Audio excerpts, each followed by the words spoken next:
few years ago, novelist George Saunders delivered a commencement speech at Syracuse University. One line that he said in the speech went viral. He told the graduates, "What I regret most in life are my failures of kindness. Those moments when another human being was there in front of me suffering, and I responded sensibly, reservedly, mildly, nicely." It's been said that we are profoundly ambivalent about kindness in that we are never as kind as we want to be, but nothing outrages us more than people being unkind to us. Kindness isn't natural to us. It's a fruit of the Spirit that needs to be cultivated in our lives. It doesn't dazzle you with wit and charm and verve. We want to be with the kind, even if we don't want to be the kind. People envy the rich and beautiful, powerful and courageous and the wise. Do we ever envy the kind? I think it's because in our society we've confused kindness with mere niceness. Nice comes from a Latin word that means unknowing or ignorant, and several hundred years ago it really meant senseless or foolish. Today we take nice to mean some sort of vague and mild agreeableness. But kindness originally meant something radically different from mere agreeableness. Kind comes from the same root from which we get the word kin. To be kind, then, is to treat someone like their kinfolk. To possess the fruit of the Spirit of kindness is to be in the habit of treating people like they were family. Kindness is like love. The love we have for family members takes different forms.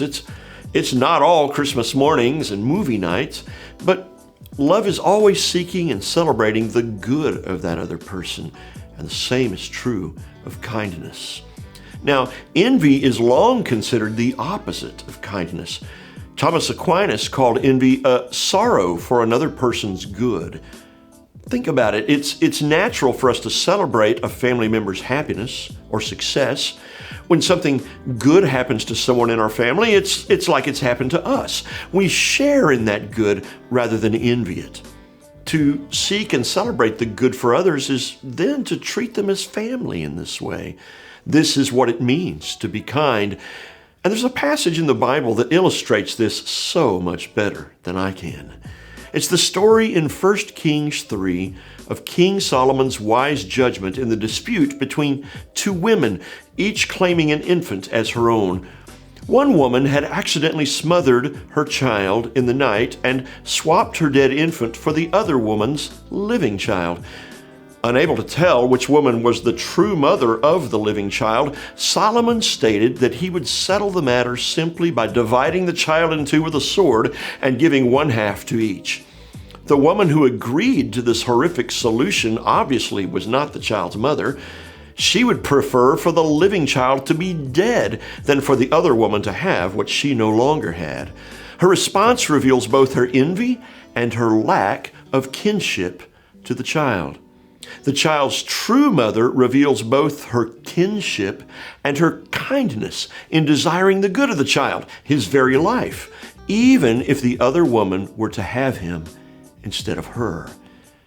It's not a very nice story, but it illustrates how kindness is not always nice. Think about it.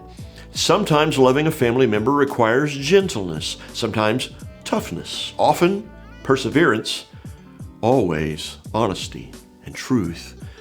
And that's another way kindness and niceness differ. Niceness has no inherent link to truth.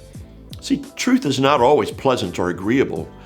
A mere acquaintance might be nice enough to say that my shirt looks good, even if it doesn't. But a true friend, someone who is more like family, like kin, would be kind to point out that Hugh, another style, might be more in step with the times. I would want to know that. The fruit of the Spirit of kindness just can't be separated from truth. And in that manner, it is kindness that leads the Lord to speak to us about our sin. He loves us enough to tell us the truth. And of course, as we've said before, it's God's kindness that leads us to repentance, not the other way around. Our repentance doesn't force God to be kind to us. Being kind, like being family, being kin, is so much more than being sensible, reserved, mild, or nice. Jesus wasn't always nice. He called religious leaders hypocrites and blind fools. He drove the money changers out of the temple because they were making it nearly impossible for people to hear and understand the gospel. And he made a lot of enemies. Nice people don't make enemies. But Jesus was kind. He loved on people who were social outcasts. He dined with criminals, reached out to foreigners, showed compassion to the sick, and forgiveness to those who had made mistakes. He especially forgave those who hurt him personally. Think about what family members do with and for one another.